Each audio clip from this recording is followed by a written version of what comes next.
Film का आगाज होता है ताइपे के मशगूल डाउनटाउन एरिया से, जहां एक खूबसूरत जवान लड़की लूसी अपने बॉयफ्रेंड रिचर्ड के साथ गुफ्तगू कर रही होती है। दोनों एक 5 स्टार रीजेंट होटल के बाहर खड़े हैं और काफी थके हुए और बेहाल लग रहे हैं। ये इसलिए क्योंकि दोनों ने रात भर पार्टी की थी। दरअसल लूसी और रिचर्ड की मुलाकात कुछ हफ्ते पहले ही एक क्लब में हुई थी। अभी दोनों किसी बात पर बहस कर रहे हैं। रिचर्ड के हाथ में एक ग्रे कलर का सूटकेस है जो कि हैंडकफ्स से बंधा हुआ है। उसे चाहिए कि लूसी रीजेंट होटल की लॉबी में जाए और ये सूटकेस किसी मिस्टर जांग को दे दे। रिचर्ड के मुताबिक इस सूटकेस में सिर्फ कुछ डॉक्यूमेंट्स हैं और ये काम सिर्फ 2 मिनट का है। मगर लूसी को किसी के लिए कुछ भी डिलीवर करने का कोई शौक नहीं। वो रिचर्ड से पूछती है कि अगर काम इतना आसान है तो वो खुद क्यों नहीं करता। रिचर्ड बहाना बनाता है कि वो पिछले कुछ हफ्तों में कई बार होटल जा चुका है। लूसी फौरन कहती है कि अगर वाजिब वजह है तो उसे जितनी बार मर्जी होटल जाना चाहिए।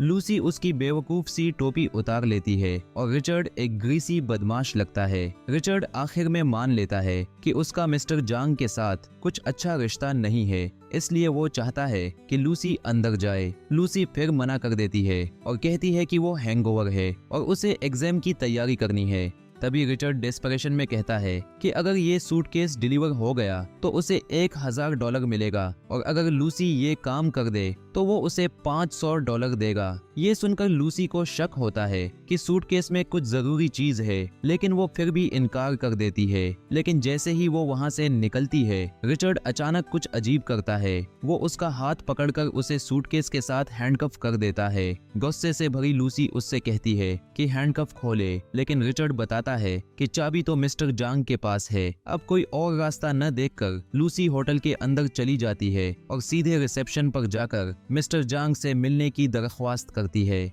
रिसेप्शनिस्ट फोन के जरिए मिस्टर जांग तक मैसेज पहुंचाता है। फिर वो लूसी से उसका नाम पूछता है। लूसी सीधा जवाब देने के बजाय कहती है कि रिचर्ड ने उसे ब्रीफकेस के साथ भेजा है। उसकी कोशिश है कि वो अपनी पर्सनल मालूमात न दे, लेकिन रिसेप्शनिस्ट हार नहीं मानता। आखिर में वो कह देती है कि उसका नाम लूसी है। इसी वक्त सब कुछ खराब होना शुरू हो जाता है।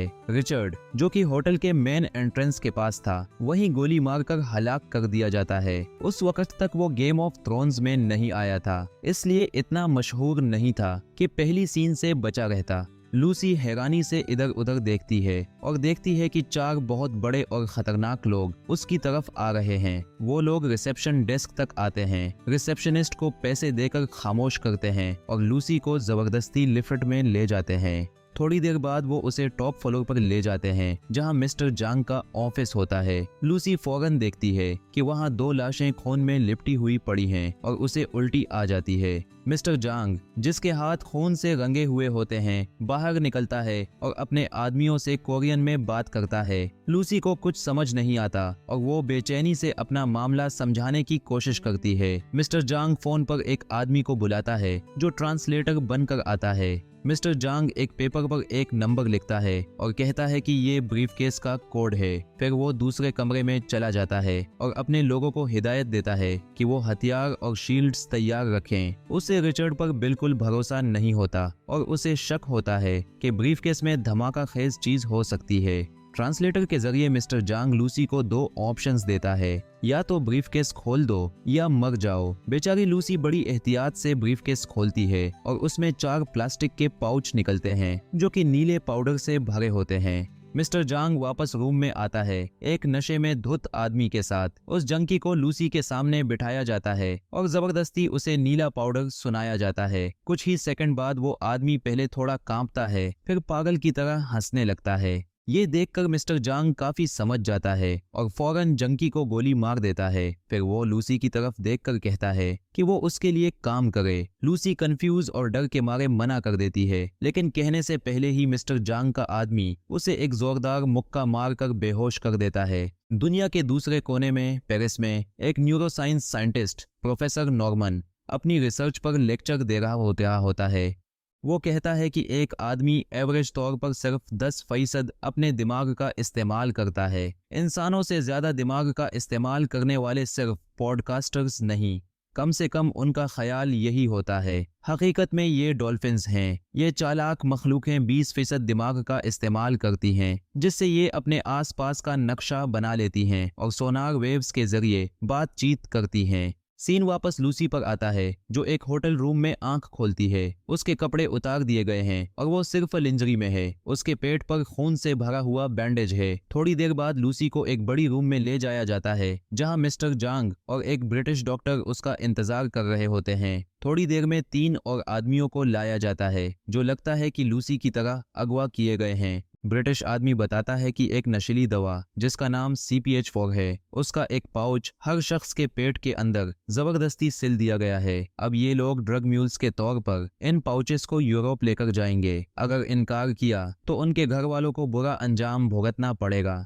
वो ये भी बताता है कि CPH4 एक बहुत कीमती सिंथेटिक नशा है, जो अंडरग्राउंड मार्केट में अगली बड़ी चीज बनने वाला है। उसके बाद इन चारों ड्रग म्यूल्स को अलग अलग जगह भेज दिया जाता है। लूसी को एक कमरे में जंजीरों से बांध दिया जाता है। उस पर नजर रखने के लिए 2 आदमी होते हैं, जिनमें से एक उसके शर्ट के अंदर हाथ डालने की कोशिश करता है। जब वो एक्स्ट्रा आज काम पर आया तो उसे ये नहीं पता था कि वो स्कारलेट जोहानसन के बूब्स को हाथ लगाएगा। लूसी उसका हाथ झटक देती है तो वो गुंडा गुस्से में आ जाता है। वो उसके पेट पर लातें मारना शुरू कर देता है, बिल्कुल उस जगह जहां CPH4 का पाउच सिल दिया गया होता है। इस मार से वो नशा उसके खून में घुलना शुरू हो जाता है। अचानक लूसी का जिस्म अपने आप कमरे में इधर उधर उछलने लगता है। वो हवा में उठती है और फिर जमीन पर गिर जाती है। दूसरी तरफ प्रोफेसर नॉर्मन लेक्चर में बताता है कि अगर इंसान 20% दिमाग का एक्सेस हासिल कर ले तो वो अपने जिस्म के हर सेल को कंट्रोल कर सकते हैं। अगर वो 40% तक पहुंच जाएं तो वो दूसरों के ख्यालात पर असर डाल सकते हैं और चीजों को अपनी मर्जी से मैनिपुलेट कर सकते हैं।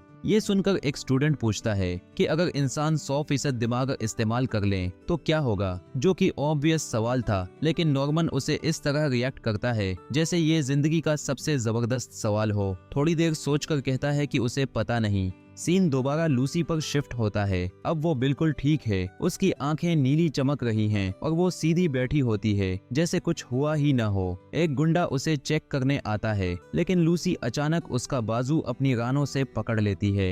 एक पल में उसे बेहोश कर देती है और उसकी गन और चाबी ले लेती है। फिर वो बाहर जाकर बाकी सब गुंडों को मार देती है। जब सब मर जाते हैं तो वो बैठती है और जितना खाना मिलता है सब खा लेती है। उसे फिर पता चलता है कि उसके कंधे में गोली लगी हुई है, लेकिन फिर भी उसकी बॉडी बिल्कुल ठीक चल रही होती है। दिमाग का फुल एक्सेस होने का मतलब है कि अब वो टर्मिनेटर बन चुकी है। फिर वो बिल्डिंग से निकलती है और 2 टैक्सी वालों को देखती है। वो पूछती है, क्या तुम्हें इंग्लिश आती है? पहला कहता है नहीं, तो वो उसे गोली मार देती है। फिर दूसरे से कहती है, और तुम छोटी सी जेके?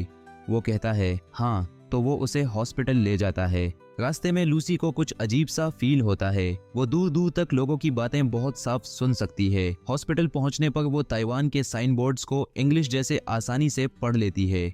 फिर वो ऑपरेशन थिएटर में जाकर देखती है कि डॉक्टर किसी आदमी का ब्रेन सर्जरी कर रहे हैं। लूसी पेशेंट के स्कैन्स देखती है और कहती है कि ये तो वैसे भी नहीं बचेगा। फिर उसे गोली मार देती है। उसके बाद वो साइंटिफिक टर्म्स बोलती है जो शायद उसने पहले कभी सुनी भी नहीं होती। दिमाग का एक्सेस होने का मतलब है कि अब वो बिलनाई बन चुकी है। फिर लूसी डॉक्टर को फोर्स करती है कि उसके पेट से CPH4 का पाउच निकालें। ऑपरेशन के दौरान वो अपनी माँ को फोन करती है और कहती है कि वो सब महसूस कर सकती है, स्पेस, हवा, जमीन का घूमना और अपनी यादों की गहराई तक। उसकी माँ कहती है, लो फिर से हाई हो गई। लूसी कहती है कि उसे याद है कि उसके ब्रेस्ट मिल्क का टेस्ट कैसा था। माँ कहती है, बस अब चली जा। फिर लूसी कहती है कि वो अपनी माँ से बहुत प्यार करती है और कॉल बंद कर देती है। थोड़ी देर बाद डॉक्टर पाउच निकाल लेते हैं और लूसी उन्हें बताती है कि इसमें CPH4 है। चीफ सर्जन बताता है कि नेचुरल CPH4 सिर्फ छोटी मात्रा में प्रेग्नेंट औरतें अपने प्रेगनेंसी के 6वें हफ्ते में बनाती हैं। ये फीटस को एनर्जी देने के लिए होता है। इसलिए वो हैरान है कि लूसी इतनी ज्यादा क्वांटिटी में ये ड्रग लेने के बावजूद जिंदा कैसे है। फिर लूसी वापस जाती है मिस्टर जैंग के होटल में, जहां वो अपने रूम में रिलैक्स कर रहा होता है, टैटू और फेशियल करवाते हुए। लूसी फौरन उसके बॉडीगार्ड्स को मार देती है और मिस्टर जैंग पर हमला करती है। उसके दोनों हाथों में छुरी घुसा देती है।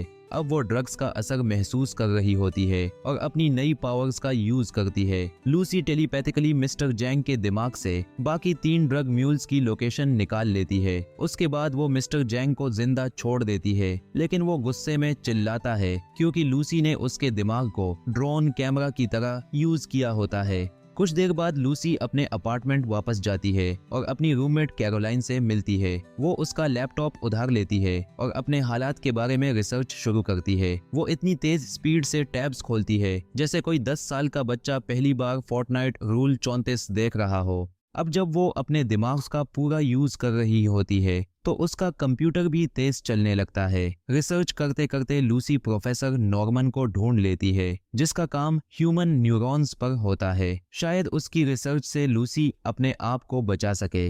लूसी फौरन उससे कांटेक्ट करती है और बताती है कि वो क्या महसूस कर रही है। वो कहती है कि उसने अब तक 20% दिमाग का इस्तेमाल कर लिया है जो उसे रूथलेस और इमोशन से खाली बना देता है। अपनी बात साबित करने के लिए वो इलेक्ट्रॉनिक वेव्स को मैनिपुलेट करती है और अपना लाइव वीडियो नॉर्मन के होटल के टीवी पर चला देती है। उसके बाद दोनों थोड़ी देर बात करते हैं और डिसाइड करते हैं कि वो 12 घंटे बाद मिलेंगे। अपार्टमेंट से निकलने से पहले लूसी कैरोलाइन को बताती है कि अगर उसने अपना लाइफस्टाइल ना बदला तो उसका किडनी और लिवर खराब हो जाएगा। इस बीच लूसी के अजीब बिहेवियर की खबर मीडिया में फैल जाती है, इसलिए वो अपने बालों का कलर और स्टाइल बदल लेती है और पेरिस की फ्लाइट पकड़ लेती है। साथ ही वो इंटरपोल के ऑफिसर पियरे डेल रियो को कांटेक्ट करती है ताकि वो बाकी 3 ड्रग्स के पैकेट्स ढूंढने में मदद करे। वो ऑफिसर को सारी इंफॉर्मेशन और एग्जैक्ट डिटेल्स देती है जिससे इंटरपोल कुछ घंटों में सभी ड्रग म्यूल्स को पकड़ लेता है। पेरिस की फ्लाइट के दौरान लूसी अपने हालात के बारे में और भी रिसर्च करती रहती है, इस दफा 2 लैपटॉप्स इस्तेमाल करते हुए। अब उसका दिमाग यूज करने का मतलब है वो किसी 90s के हॉलीवुड हैकर जैसी बन गई है।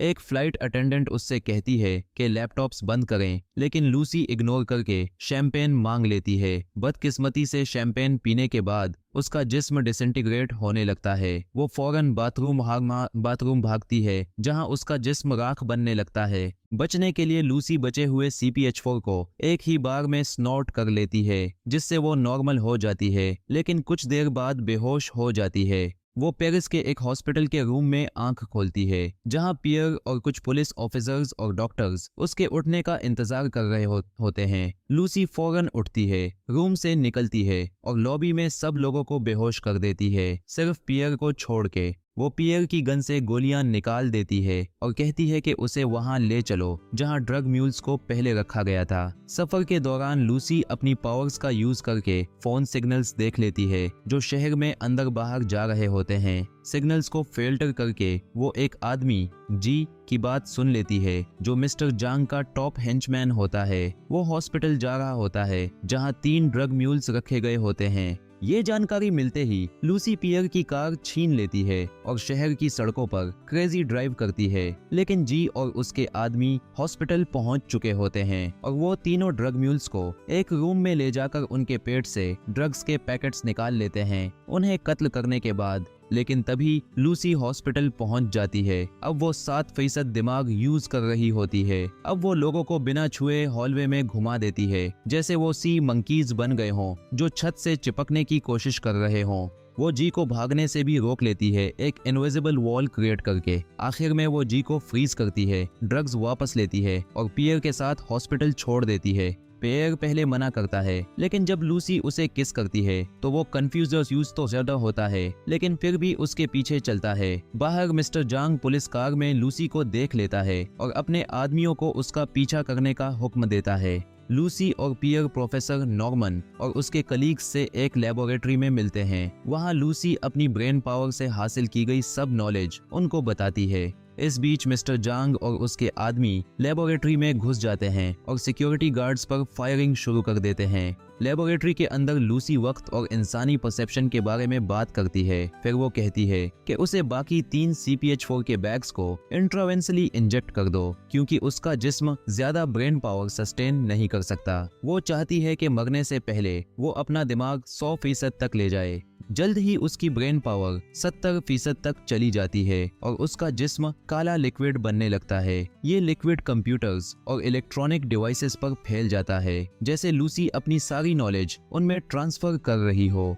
फिर वो मैटर को ऐसे मैनिपुलेट करती है कि पूरी लैब इरेज हो जाती है और सिर्फ साइंटिस्ट्स एक सफेद स्पेस में खड़े होते हैं। मॉर्गन कहता है, ओ नो, मैंने देखा है वोंका क्या करता है ऐसे जगह पे। लूसी सभी इलेक्ट्रॉनिक चीजों को मिलाकर एक नेक्स्ट जनरेशन का सुपर कंप्यूटर बना देती है। दूसरी तरफ मिस्टर जांग और उसके आदमियों को पुलिस रोक लेती है। वो इतना डेस्परेट होता है कि जी को रॉकेट लॉन्चर से लैब का दरवाजा उड़ाने का हुक्म देता है। लकी लूसी अपना कॉन्शियसनेस हजारों मील दूर टाइम स्क्वायर में ट्रांसफर कर लेती है। फिर वो एक स्पेस टाइम जर्नी शुरू करती है, सिर्फ हाथ हिलाकर। सफर स्टार्ट होता है 20वीं सदी के न्यूयॉर्क से और जाता है सबसे पुराने इंसानी एंसेस्टर तक। दोनों एक दूसरे को टच करते हैं और लूसी सीधा यूनिवर्स के आगाज बिग बैंग तक पहुंच जाती है। इस दौरान मिस्टर जांग लैब के अंदर पहुंच जाता है और धीरे से लूसी के सिर पर गन तान लेता है। वो गोली चला देता है, लेकिन तब तक लूसी अपने दिमाग का 100% यूज कर चुकी होती है। उसका जिस्म गायब हो जाता है और उसकी कॉन्शियसनेस स्पेस टाइम फैब्रिक में इंटीग्रेट हो जाती है।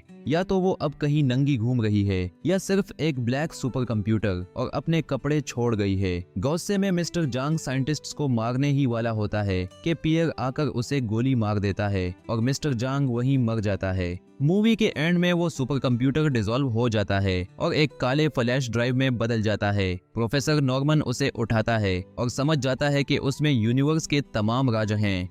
पियर दुखी होकर पूछता है, लूसी कहाँ है? और उसी वक्त एक SMS आता है, मैं हर जगह हूँ। स्टे ट्यून्ड फॉर सीक्वल, जिसमें एक जेन अल्फा जो अपने आप को द रिजलर कहता है, वो ड्रग लेकर समझता है कि वो कितना बेवकूफ है। सब्सक्राइब करो ऐसे और वीडियोस के लिए, नोटिफिकेशन ऑन करो, लाइक जरूर छोड़ो। शुक्रिया देखने के लिए।